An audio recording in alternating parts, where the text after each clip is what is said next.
This is problem number 12, chapter 5, lesson 6.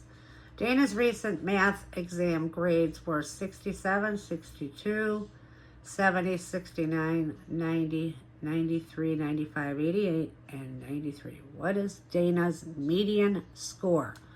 Okay, so let's put these in number order.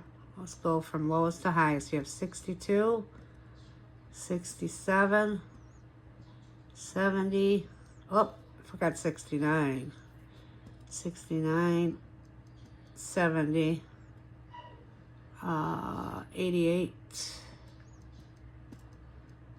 90, 93, 93, and 95. Okay, so we have, I don't know if you can see that. I kind of wrote off to the end there. Okay, so you have 1, 2, 3, 4, 5, 6, 7, 8, 9 numbers. So I'm going to go 1, 2, 3, 4. 1, 2, 3, 4. Your answer would be 88.